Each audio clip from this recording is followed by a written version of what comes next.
Good evening, everybody, and welcome to another edition of Fire Up Florida. My name is Scott Morgan, off Motor City Madmouth. Great crew lined up today. And just to give you an overview of what the broadcast is all about, the Fire Up Florida, the good, the bad, and the ugly. And there was a lot of it over the weekend. We're going to, over the course of our show tonight, we're going to talk about the Miami Hurricanes, Miami Marlins, Miami Dolphins, and the Jacksonville Jaguars. And, the good, the bad, and the ugly defines what has taken place lately. And with that said, the crew that I have here is Greg Fuchs. Good evening, everybody. Avi Greenwald. Good evening. How's everyone doing?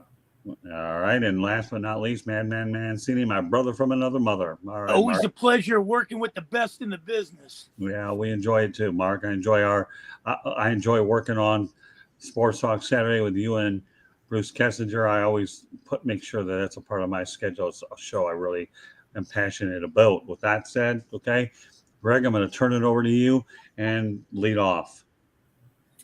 Yeah, as you mentioned, it was a bit of an emotional roller coaster for Florida sports fans this weekend. The good, the bad, and the ugly.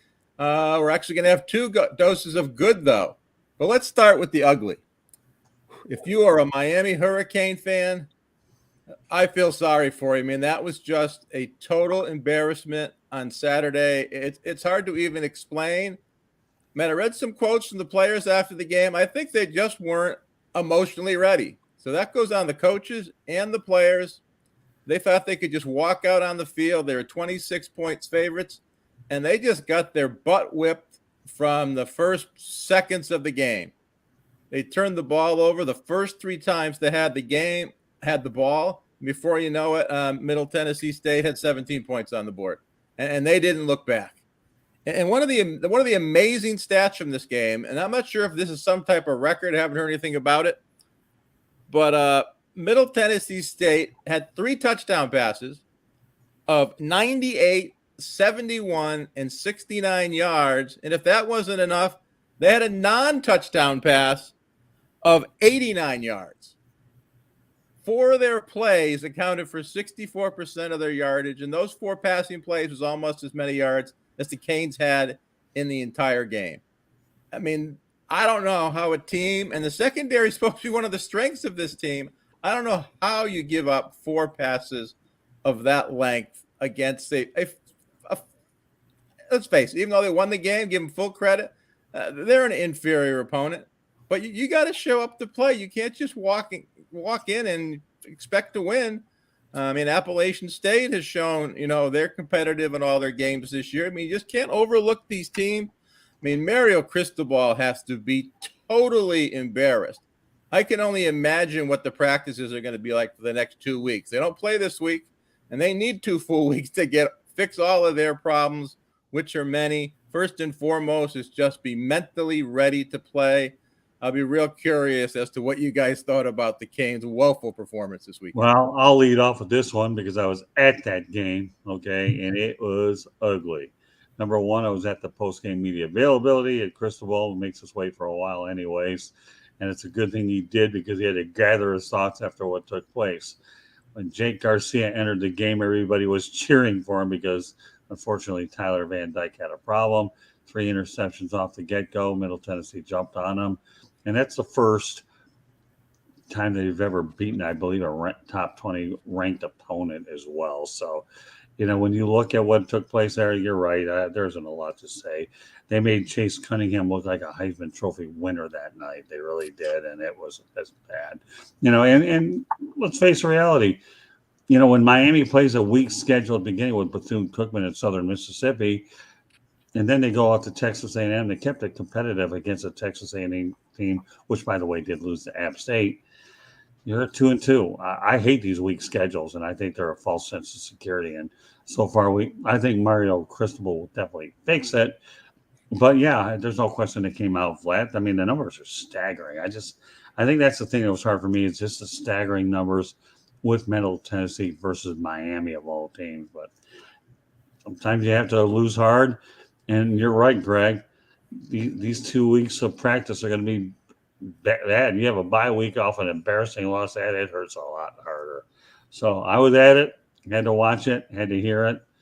I'll be writing on it. We have a lot of work to do as well as on it as well. So I believe the Canes will be ready when they play North Carolina, and maybe it's good that they go out there and get a little bit of taste of humble pie. With that said, Avi Greenwald, give me your thoughts and takes on the Canes, the bottom. Well, if we could grab any kind of a high note out of that game, I think the Hurricanes played with a lot of passion and energy. Obviously, they had that highlight fourth quarter kick return, looked really good, but at the end of the day, they just couldn't get it done. Secondary was getting torched. I mean, just torched. Right. They couldn't contend. The speed wasn't there to stay with the receivers. A lot of turnovers early. You really can't do that if you want to win a ball game. They couldn't execute, weren't getting any tackles, no protection on the quarterback. Just not going to get it done. Okay. Mark?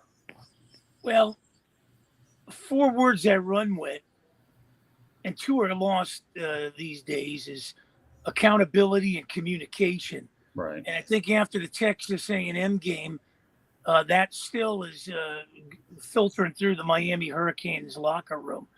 They haven't really got that. And it falls, like Greg said, it falls on the head coach. It doesn't, John Wooden once said, no excuses, make adjustments. They haven't made adjustments. And that's the big problem here. And I don't know what kind of team we're going to have here in Miami. Cristobal has come in here, and if he's going to be the next Howard Schembeck or the Jimmy Johnson, it's going to take time, but you got to put your stamp forward on this. He hasn't shown me a hell of a lot in the last couple of weeks. Yeah, well, I haven't shown anybody a lot in the last couple of weeks. So, yeah, Miami Hurricanes have a lot of work to do. All right, Greg, on to the next one. Yeah. One last thought on the Canes. Tyler Van Dyke he got yanked in the third quarter. Third straight subpar performance. Jake Garcia came in and played well, and he's not your ordinary backup quarterback. He is a highly recruited guy. So I think Van Dyke's going to be on a short leash going forward. All right. Some, I'll call it bad news, a little shocking news. The Miami Marlins interrupted our football weekend by announcing that Don Mattingly, the manager, will not be back next season. Wow. Can't say I'm shocked. He's been there 6 years. The team has not done well. His winning percentage in those 6 years is around 43%. They have the 4th worst record in the league this season. Do I think it's Mattingly's fault? No. I have said a few times on these podcasts, managers get fired because they didn't win games. But I adhere to, why don't they win games? 90% of the time is they don't have the talent. This Marlins team for the past 6 years has not had an abundance of talent. And to blame Mattingly for that is wrong. Seems like the manager is always the easy one to blame. Seems like the general manager, or in this case, maybe even the owner, because they haven't spent a lot of money. That's where the real blame lies. Marlins going forward, they just need their everyday lineup. Chase Chisholm, J.J. Bleday might be the only 2 guys you really want back. They have a plethora of starting pitching, though, and you're going to see him trade a couple of those guys for hitters. So sad to see Mattingly go, a classy guy. Be curious to see who the next hire is. Yeah, I was at the immediate availability with Kim Ng in the bottom of the second inning. I asked him, you know what? I understand the decision that both you guys moved on, but what are you going to do about the offense? Your pitching's good, but your offenses need some work. You think anybody's going to sit there and tell you that Avisail Garcia and Jorge Soler are real big pickups? Yeah, we all saw how that worked out. Yes, Jazz Chisholm, to me, was that big loss, but you need to do a lot better than free agency. You do. You have a good pitching staff. You really do. I think, listen, I work with Don Mattingly, one of the greatest people I've ever worked with. I got to work with him on a daily basis for the last 3 years. It's just been great to be around Don, and he's a very knowledgeable guy. You didn't manage successfully in L.A. and take a dump hill when you come to Miami. You have deeper pockets in LA because the Dodgers are going to spend money anyways. The Marlins they are a small market team is what they are. They have to make the most of their situation, and they have to develop. So Don Mattingly will, let me tell you, his phone will be ringing off the hook. They really will. And I can tell you what, I give you a couple places, and these are just, I predicted that Mattingly wasn't going to be the Marlins manager months ago. I really, really did. So this was no surprise at all. And, so it comes to a point where you see body language and you see voice inflection. So when I'm there, and folks, if you want to see some of the media availabilities for us, go to the South Florida Tribune YouTube channel. I've got a lot of them up there as well. So, in fact, while I'm segueing into that, folks, subscribe to the South Florida Tribune on our YouTube channel, or visit www.southfloridatribune.com and follow us on Twitter at Tribune South. To advertise, call 954-304-4941. The audio portion of the show can be heard on Spreaker, iHeartRadio, Apple, Google, Spotify, wherever you get your podcasts. And if you struggle and have a hard time following us on our website, go to youtube.com and then find South Florida Tribune. You can subscribe that way. So I'll continue on with my thoughts about Mattingly. Don Mattingly will get a job, and he'll get it sooner than later. He's a Midwest guy. He's from Evansville, Indiana. I think the ideal place for him, and I know the Cubs aren't making a change, but I can tell you a place where I think could use it would be the Chicago White Sox. And I wouldn't even be surprised to see Joe Girardi get a job with the White Sox, even though he's from that area. But that's speculation on my part. I don't have any inside information. He obviously leads with the franchise most winning, I believe, 400 and what is it, 37 wins, Greg, right? So he'll add a few more to it. So Don Mattingly, to me, is one of the best people I have ever worked with. And, you know, it may be a break now, but I can guarantee if there's a little break, he'll be looking for his next spot, knowing that he can only hope to have a little bit more resources with that. All right, Avi, some thoughts about Don Mattingly. Well, I definitely agree with you, Don Mattingly. Don Mattingly should easily find a job sooner than later. Probably, I wouldn't even be surprised if he has a job in a month after the season, a couple weeks after the season ends, for sure. But what can I say about the Marlins? Going into the season, I really thought they had a real good pitching staff led by Sandy. It just didn't work out. So they're going to have to do something. Usually when you have a pitching staff like that and you don't have much batting, you're going to have to make a move. So they're going to have to get rid of somebody. They're going to have to up their batting and see what happens. Got 3 games left, 3 series left. You got the Mets, the Brewers, and the Braves. Hopefully they can end on a good note, and we'll see what happens. I would really like to see what direction they're going to go in on manager, but we'll see what happens. Yeah, that's a really intriguing question. To me, you know, the Marlins job is such a very sticky situation. It really is because of resources. I think Don Mattingly did as well as he could with what he had to work with. I don't think there's any fault. And when Marlins managers leave, they do get other jobs. They really, really do. And a lot of them are mainly a result of, to me, circumstances that they have. So, Mark, any thoughts about the Don Mattingly situation? Well, you know what? I like Don Mattingly a lot. This is just another one of those things where, you know, we saw Derek Jeter walk out. Now Don Mattingly's let go. I mean, the only great thing about this, and, you know, they didn't fire him during the middle of the season. They're letting him finish out the season, but he'll resurface somewhere. Somewhere along the line, the Marlins are going to have to realize that you got to get talent in there to win ball games. Yeah. And they're in a division where, you know, 3 of those teams are going to be going to the playoffs. You know, in order to compete, you got to get the horses, and they just don't have the horses to contend with right now. True. No, they definitely are void on the talent side for sure. I mean, let's face it. Losing Jazz, Garrett Cooper was an all-star. Of course, we know Sandy Alcantara is a stud. I like Pablo Lopez if you give him any kind of run support. They did have a lot of bad luck due to an excessive amount of injuries. Losing Max Meyer didn't help. So they've got a good – they've developed well. But, yeah, Mark, you mentioned a good point that Derek Jeter left early in the year, so he obviously saw some red flags. Don Mattingly did the best he could with what he had to work with. There were high hopes coming out of spring training. Unfortunately, they didn't come to fruition. So I'm with you all the way. Greg, any thoughts? Hey, Mark, by the way, you know – I don't know if you got it in the chat, but you're a little bit dark, so you might want to go out there and make. Well, yeah, lights just went out with the rollbacks here in California. We're kind of like in a power surge right now. So all right, well then you know what? I was trying to say up. Okay, well then now that he's explained it to him, because I want to make sure up, and that, you know. I want to make sure they're watching Fire Up Florida, not Dark Shadows. But now we understand that. Exactly. So.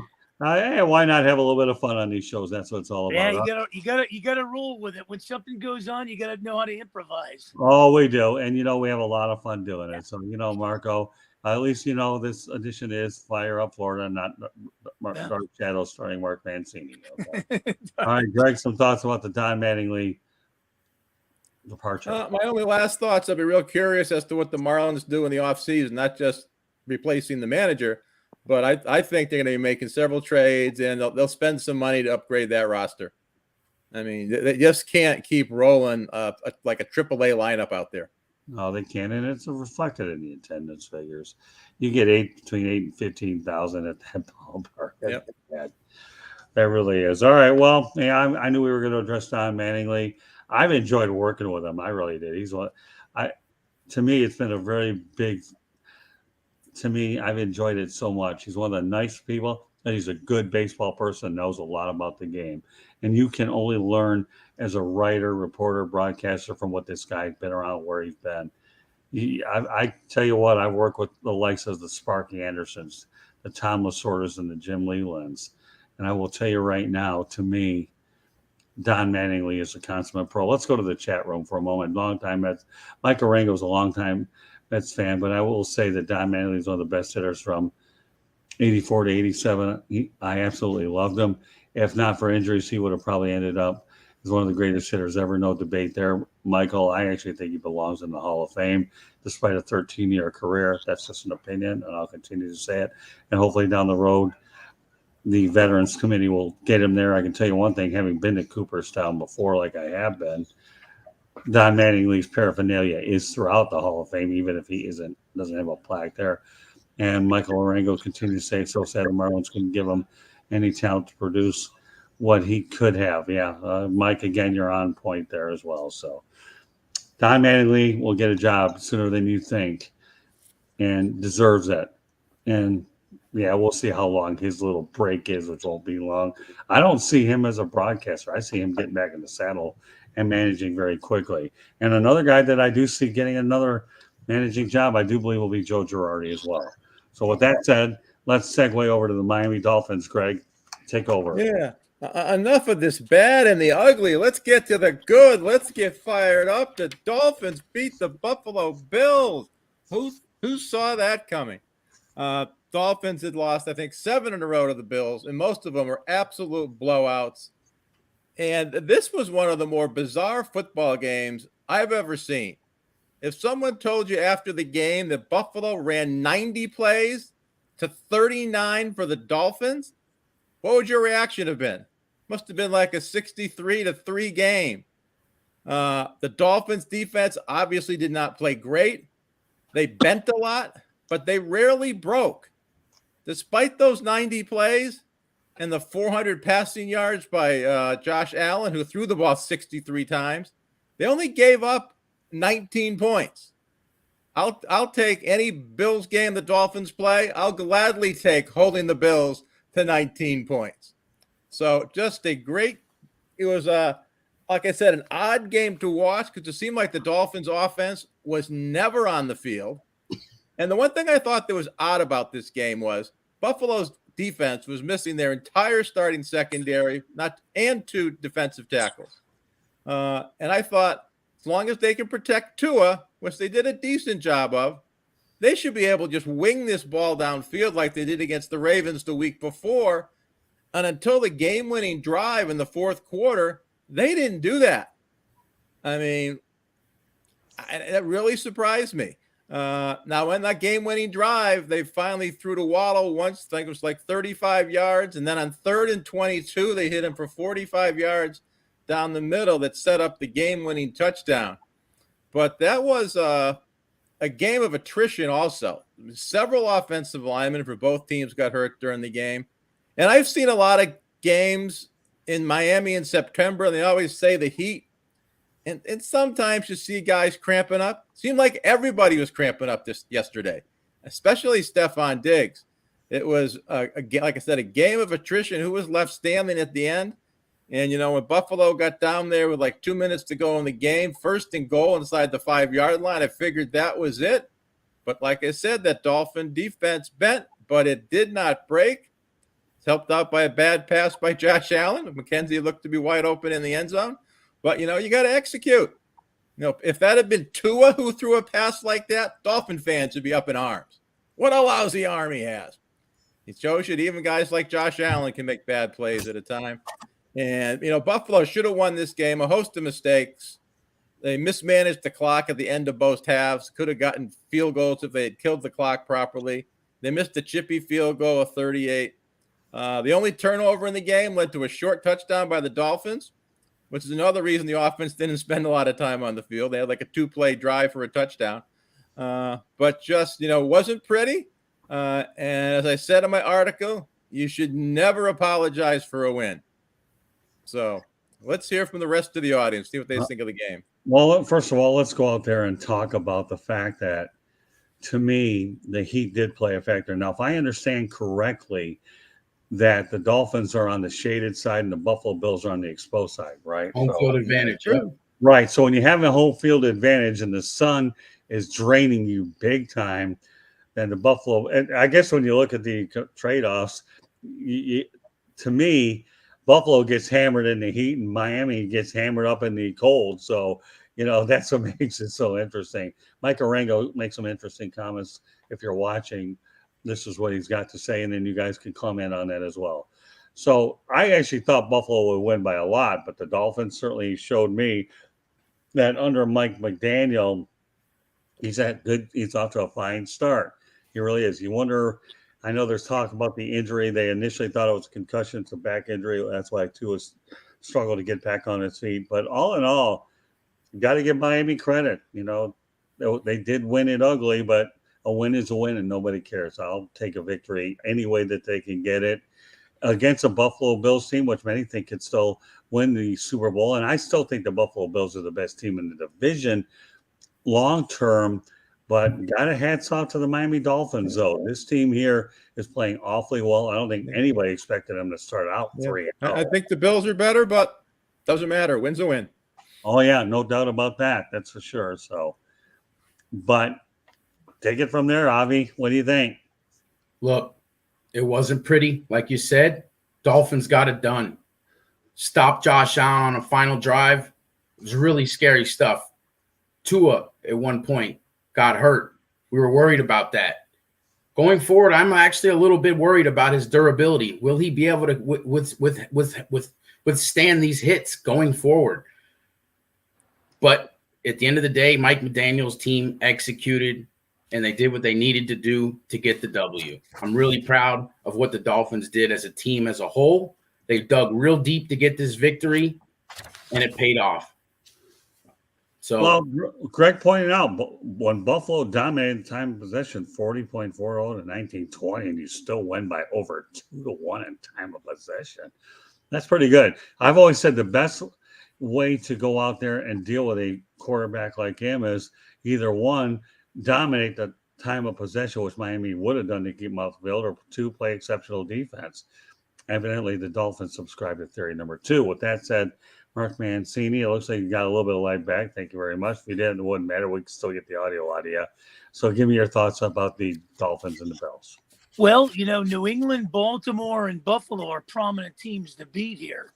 So you got to give credit where credit's due. Short week, Cincinnati coming up Thursday. This is going to be an interesting test. It's another high-powered quarterback that you could be able to contain. Josh Allen, 400 yards there. They put him in wraps, but, Burrow is going to be addiction. And we'll find out if Tua can lead this guys to the promised land. That's the questions that are going to have to be answered. Unfortunately, they don't get answered in September. They get answered in January. Yeah, but, from what I heard, correct me if I'm wrong, Greg, I think that if Tua is not ready to go, I think Teddy Bridgewater is in line to get the start on a short week. And Avi makes a good point. You wonder about durability issues with Tua. I'd like to see a guy be able to play 15, 16, 17 games a year, which he's yet to do. Yeah, but he was injured at Alabama. He's been injured in Miami, so I concur with Avi on that. Right, so you better make sure that your backup quarterback is good, and you'll find out what Teddy Bridgewater is really all about. But the reality of the situation is you know what? this is a make or break year for Tua. Are you going to be the man? They're certainly giving you all the targets. You got Jalen Waddle, and you also have Tyreek Hill with a sufficient running game. And more importantly, they brought in an offensive mind to get Tua on track. I think what's interesting when you compare the Miami situation versus what's occurring with the New York Giants is you brought in Brian Dable to try to fix Daniel Jones is what you've done in what we consider a make or break year. And of course, the Giants are taking on the Cowboys tonight. I'm not watching it. Of course, we're enjoying this broadcast tonight. And now you've got a guy like Mike McDaniel trying to get Tua straight. And of course, our Dolphins are doing a good job providing him with some good weapons. So Game management. yeah, their game management's good. So, I'm not a bandwagon guy, but I know the Dolphins coaching staff has been anything but stable. Brian Flores wanted to give up on Tua. So the Dolphins are under pressure knowing that you want to make sure that Tua was worth a fifth pick and not him being compared up against Justin Herbert. And we're going to segue to what happened to him in a few minutes. But give Miami credit. If they can pull out a win against Cincinnati on Thursday, then they're going to have 10 days to get fixed up and rested up a little bit as well. So I think the big matchup should be our defensive line. See how Christian Wilkins can really get through that offensive line and get to Joe Burrow. Pass rush will probably be a big thing to look for. Bengals, I think they have a big test, honestly, against the Dolphins to see if they can continue what they did last week. Dolphins are really going to be bringing the heat. Like I said, though, I'm a little bit worried about the short week. Dolphins really had to put some work and really had to get some energy to get that W. So it should be interesting to see what happens. people can say what they want. I don't like the Thursday night games. I know they're for revenue purposes. I get it, but I don't like them. Yeah. I know I love them as a fan. Tough on the players, for sure. Love them as a fan, but tough on the players, absolutely. Yeah, no, I know. I mean, I've been dealing with it my whole life. The Detroit Lions play on Thursday on Thanksgiving, so I understand the short day period from the Sunday over to Thursday. Nevertheless, I've never been crazy about them, but I don't make the decisions. Nobody cares what the heck I have to say about them anyway, so I'm not going to waste any breath that I'm definitely going to need. So any closing thoughts, Mark, about the Dolphins situation? Yeah, I think what we're going to find out is because if you guys see the Dolphins up close, but I got to see what this team can do in December. I got to see what they can do when temperatures hit 30 below. Right. They have problems, and a good football team will figure out a way to win these games. So they're heading in the right direction. I know it's a short week, but I want to see after Cincinnati where this team stands. Because it's a tough division, guys, from top to bottom. I mean, the Jets are stumbling of late. New England's trying to find themselves, but Buffalo's going to be there all year. So it's going to be interesting to find out what position the Dolphins, go forward on this as far as the playoffs in the AFC. Fair enough. Okay, final topic of the night, Jacksonville Jaguars. How do you not have a show with them on it? You have to. First of all, I'm going to ask everybody a question here. Did anybody think that Jacksonville Jaguars had a chance out with the Chargers over the weekend? Short answer, and then Greg can go over some of the particulars. Greg? I thought they had a chance if Herbert didn't play, but he did. Threw 45 passes, so he seemed. I didn't see the game, so I guess Herbert was okay. And they just didn't win the game. They kicked their butts all over the field. I mean, 38-10 on the road against the Chargers. Just an impressive effort by Jacksonville a week after just destroying Indianapolis. But the short answer, Greg, and then I'm going to get into particulars. Did you think they had a chance going into this game? Not with Herbert playing. Okay. Avi? I honestly did not think they had a chance, not with that defense they were going up against. And the only chance, like you said, it was if Herbert wasn't playing. Okay, fair enough. Mark? I said on one show, don't be surprised if Jacksonville can beat them. Well, you did. That's why I asked the question. All right, now, Greg, go into the particulars. Yeah, and, Trevor Lawrence, year 2 is a lot kinder to him than year 1. Is it experience? Is it Doug Peterson? Is it having more talent around him? Probably a little bit of all three. Second straight week with no turnovers, 28 out of 39, 262 yards and 3 touchdown passes.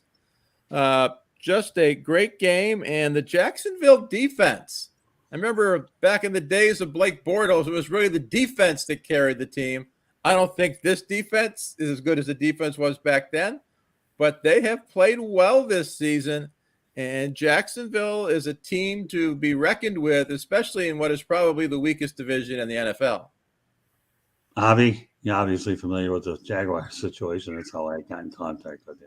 Well, at the end of the day, I think the Jaguars took advantage of the banged up Herbert and the early exit of Joey Bosa in the first quarter.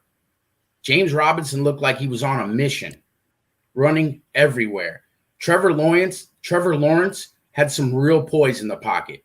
I loved seeing that he was using his going through his progressions on his reads. He wasn't just going with his first read. Really had some zip on the ball. Really impressed. Defense played really physical. Turnovers early, got them to lead early. I really think that's what did it for the Jaguars, and they just didn't look back. It was a great game for the Jaguars. All right, Mr. Mancini, the guy that's had confidence in the Jaguars, will give you as many I told you so moments as they continue to win ball games, Mark. So go ahead. Let's talk about the Jaguars, but more detail. Well, good teams win at home. Great teams win on the road. Right. They haven't had a coach in Jacksonville that can coach in quite a while. Doug Peterson is a player's coach. Right. They stopped the 18-game road losing streak. They haven't had a blowout since 2001 when they throttled the Vikings in Minnesota. I believe it was 31-3.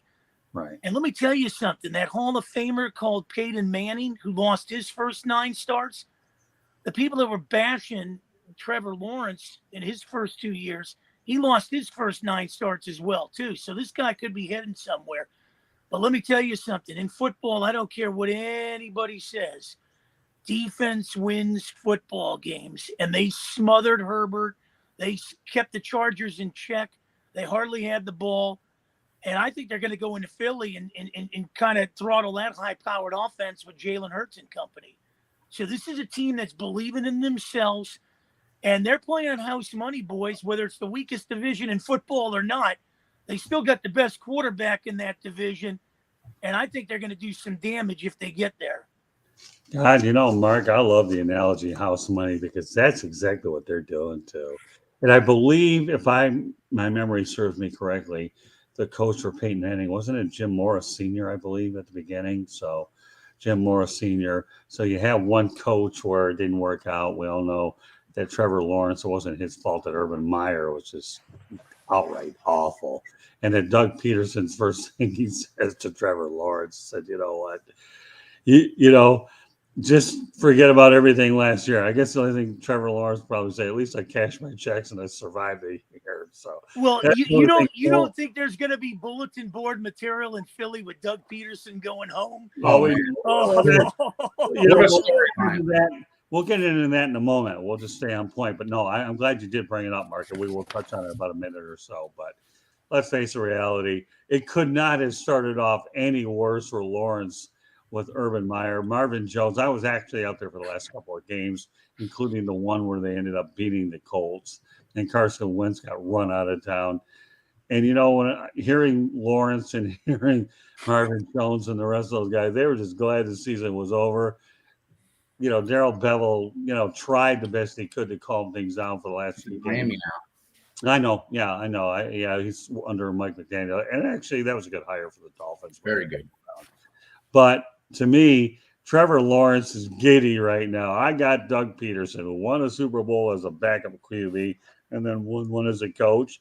And, everybody was thinking that Byron Leftwich did not want to take that job because they want to work with Trent Baalke. Well, you know what, Byron? Shame on you, pal, because when you get an opportunity to get a head coaching job, you need to take it and not look for reasons why. Because I know Jacksonville was interested in hiring him. But when everything settled down, Doug Peterson, without question, was the right choice. And to me, for Lawrence to have him after having Dabo Swinney, he's thrilled. I mean, you have a great culture there now. They added Christian Kirk, James Robinson, the most underrated back on the planet.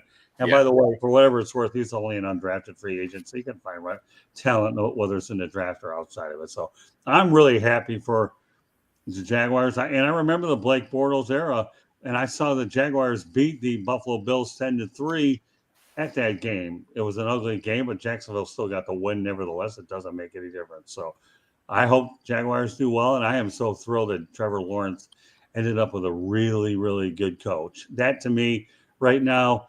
I don't whether people want to say that division is weak or not. I don't buy into that.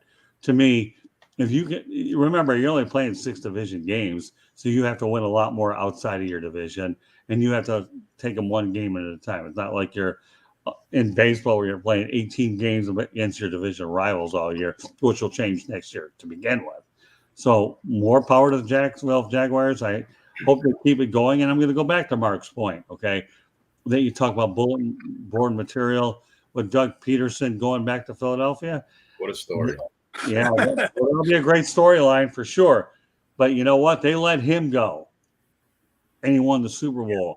So for him to get another opportunity in Jacksonville, where the tradition is far different than they are, the Jacksonville and Doug Peterson is built for a king, and I think he's going to work out well. So forget the bulletin board material. All Lawrence has to do is continue to do what he's doing, develop, and he has a great coach to do it and some good weapons both on the running side and the passing. I think they have a pretty good attack on both ends. So, Mark, now that you're nodding your head, you can take over. Well, let me throw a little more things into this equation. What's going to happen at the link on Sunday? Trevor Lawrence coming out of Clemson, Jalen Hurts coming out of Alabama. Here we go again. Here we go. Should be exciting. Should be exciting. Yeah, that's true. Yeah, they've seen each other in college as well. Good point, Mark. You're on a roll tonight. Light or no light, but at least you have the light now. Well, but, even you could throw, Travis in there, the running back, and Edinen, and you could throw in Devontae Smith. And, man. Devontae had a huge night. Yeah, he did. That figures to probably be one of the better football games. I think it'll be over the weekend for sure. Hurts looks like a much better quarterback so far this year. Absolutely. They should have their hands full next week for sure. Yeah, Jalen Hurts is developed. I'm not going to sit here and give him any MVP stuff. I want to give a quick shout out. How about the emergence of Zay Jones? Guy was catching balls everywhere on that field. Obviously, the defense had their eyes on Christian Kirk.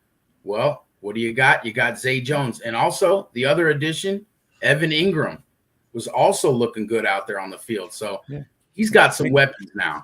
Yeah, and Kirk had a good game, too, yesterday. And they also got Etienne involved. He had 16 touches yesterday. Yes, he did. He looks really good with the ball in his hands. I agree. Yeah, I mean, I think that's going to be one of the better matchups of the week. I really do. I'm sure Mark Mancini will be back in a moment if he is. Been a great addition regardless. But, let's face the reality. The Jacksonville Jaguars are a team that's really heading in the right direction. They really are. I know Shad Khan is a very patient owner. Sometimes it's not easy to make the right hire, but when they were able to go out there and bring in Doug Peterson, I've always thought that was a good decision. I really do. And they're drafting well, too. That defense led by Josh Allen. Right. Trayvon Walker, I haven't heard anything about him. Was he efficient yesterday or not, Greg? Do you know? Absolutely. Right in the middle. Yeah, he's doing really well out there as well. Right behind Josh Allen is leading them. And, they were just forcing turnovers. Turnovers was the name of the game with the Jags, forcing them all over the place. So they really deserved it. They fought hard, and they got their win. Look forward to next week. Yeah, amazingly enough, too, when they secured the number one pick, the sexy pick at the time was Aiden Hutchinson.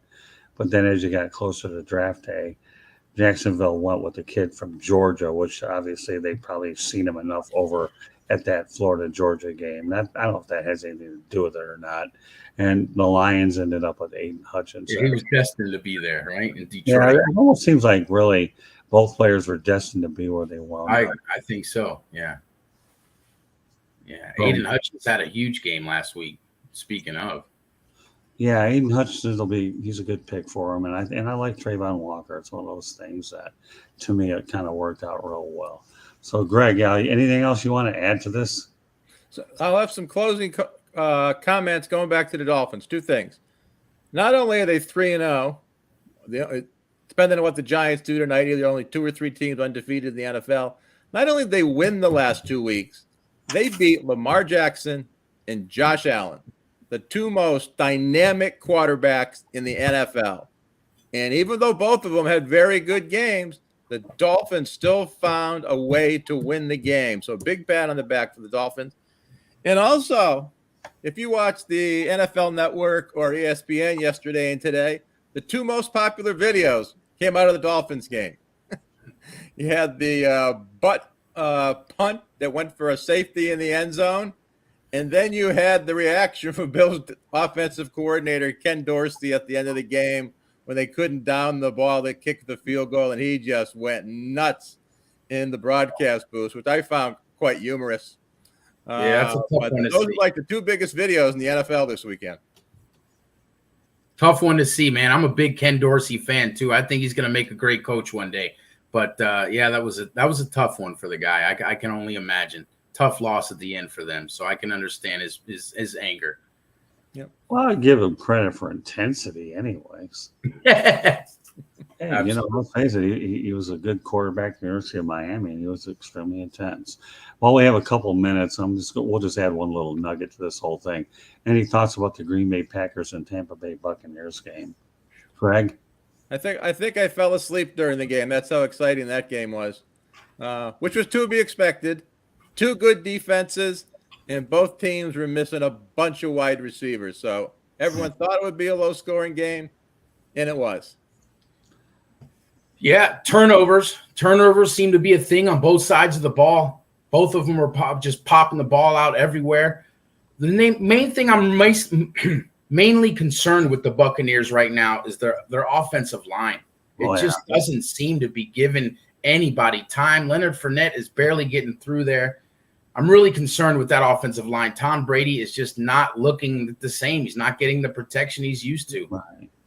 But yeah, it was a shootout. You know, it came down to the end of the game. Couldn't get it done. Give it to the Packers for holding on and getting the victory. Absolutely. Good points on both yours. I know Mike Evans, well, you talk about taking a one game to have off. That was not it, especially against a team like the Packers, you know.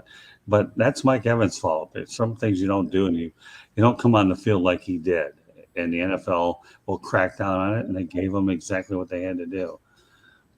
But Mike Arango says if they play Green Bay, if they play again, Green Bay would lose. I mean, really, Evans from Tampa Bay is better than Green Bay's be missing during the entire staff loses. That might be, but right now, at least as of yesterday, the Packers are able to make the best of what they have. And the reality of the situation to me is that Aaron Rodgers, if he has a good year with these younger receivers, to me, I think that I hate to use the word legacy. I really hate the word a lot. But think about it. Devontae Adams is 0-3 with the Raiders. Okay. And Aaron Rodgers right now can get these young guys as well as a few veterans on track. And, of course, Sammy Watkins continues to miss all the time anyways. What do you expect? So I actually picked Green Bay to win that game. Tom Brady's not getting protection. Leonard Fournette is struggling to get old. And the Buccaneers, the wide receiving core is still depleted. So Rodgers seemed to be warming up the Romeo Dobbs yesterday. I think he caught 7 or 8 balls. That's what I was just about to say. Right. And as these guys start to develop more and more chemistry, you would think things would progress well. He's going to emerge. Romeo Dobbs is going to emerge as the number one, I believe, real soon. That's a good point too, Avi, because you hope and pray that one of these guys does emerge so that Rodgers finds his go-to receiver.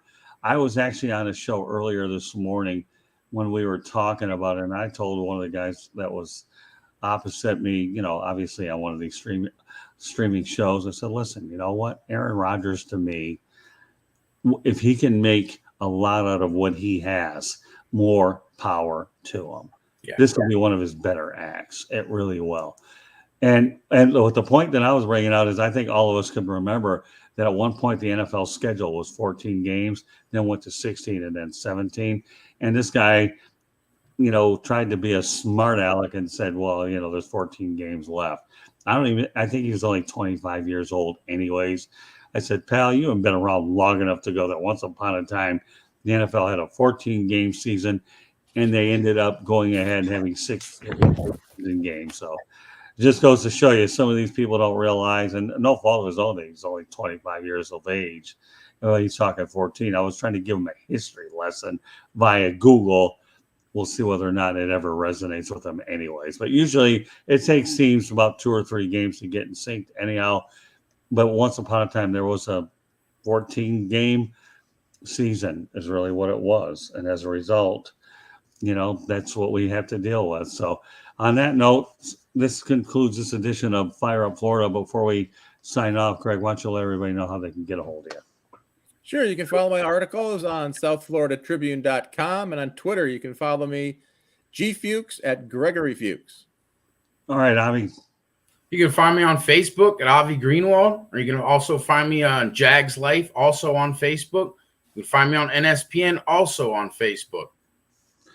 And, of course, I gave you the particulars earlier, and I'll give them to you one last time in case you're just joining us right now. And that's this, okay? Subscribe to the South Florida Tribune YouTube channel or visit www.southfloridatribune.com. Kudos to Candy Ebling, does a remarkable job with the website. She really does, making sure the shows get on there as well as the written content.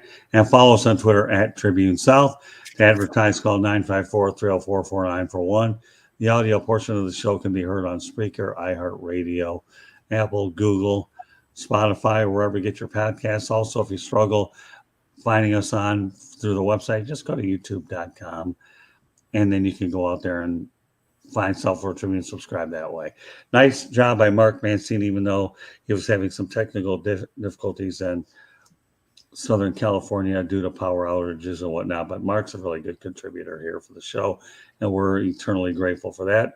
I know what you guys are up to next week over the weekend, but Candy Ebling and I will be covering the NASCAR race up at Talladega. And for a lot of you folks know that I actually had an opportunity to drive on Homestead Miami Speedway over the weekend and clocked 147.54 miles when I had an opportunity to drive one of those vehicles. I want to tell you, they are tough to maneuver for sure, but it was certainly worth an opportunity to do it. And I will look forward to working with Russell Branham, who actually coordinates the event out in Miami Homestead up in Alabama. And Russell and I have some things that we're hoping to get taken care of on this platform as well. So meanwhile, Greg, outstanding job. Avi, proud of your effort tonight. You did a really good job. Mark contributed nicely as well. And me, well, I'm just me, and looking forward to seeing you guys next week on Monday night on Fire Up Florida. So on behalf of my crew, good night, everybody, and enjoy your week. Catch you the next time. Good night. Good night, everybody.